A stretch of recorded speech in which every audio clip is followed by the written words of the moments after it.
Hi everyone, good morning, CJ here. So for this video, as you saw on the title, what we will do is we will open this Xbox One controller. So the reason being is that as you can see here, one of the joysticks, this one is loose. And I'm guessing that this one broke inside. So what I would really want to do is to fix it. And to start up, what you need to do is to have these tools. These are Xbox tools which I purchased on Lazada. And of course, a controller. So with no further ado, let's go on with the video.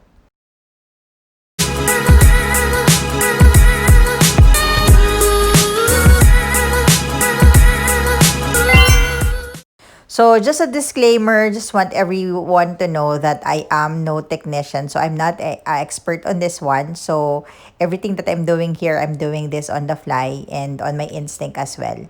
So as you can see, I'm trying to push the upper part of the back of the joystick controller. Reason why I'm doing that, it's because as you saw on the controller, there is this slight opening. So I kind of thought na that's one of the ways where you can open it. So I have here a flat plastic stick which comes with the tools that I purchased in Lazada. And then I tried to wiggle everything. Normally, if you have stuffs like this one, there is a clip inside. So I'm hoping that there's also one on this Xbox controller. So also, just want to remind everyone that you have to do this at your own risk.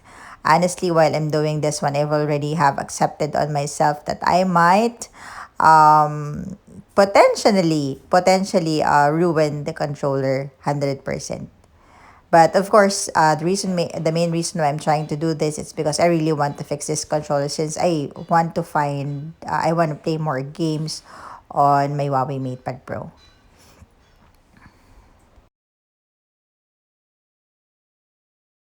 So just continue to slide the stick. And then when I heard the clicking sound, parang that's already the confirmation that I can already lift it up like what I'm doing right now. Right? So I was able to lift it up, and then I found that there are two screws inside. So and then I'll do the same on the other side. So just like what I did a while ago, I pushed the the upper part of the back part of the controller upwards, right?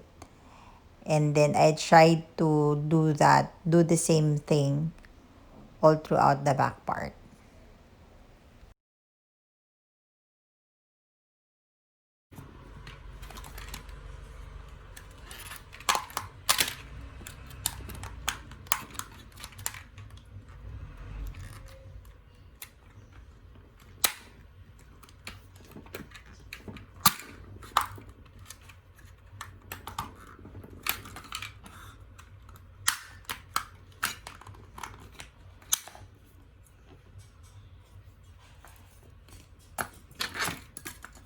Now I have both removed, and I have here a screw here on the middle, and then I'll now get the screwdrivers which I purchased from Lazada. I'm not sure if you can see it, pero the screws, it's different.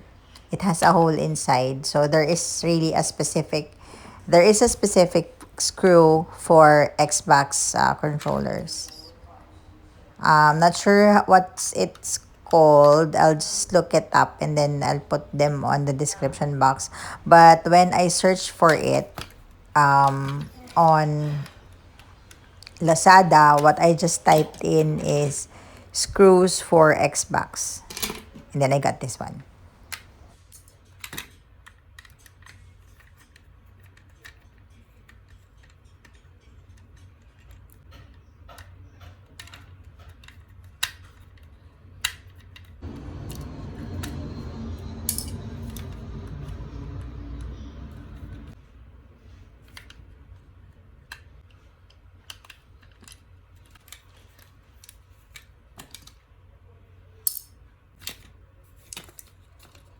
Now that all the screws are removed, you can now lift the back part of the controller. So this is also my first time seeing this. So I think this is the board for the controller, and all the things that's moving on the front part is connected here.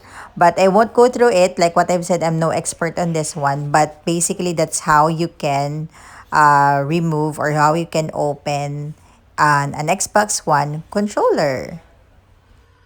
So I hope this video helps. Maybe I'll just do a whole series on how I fix this Xbox controller.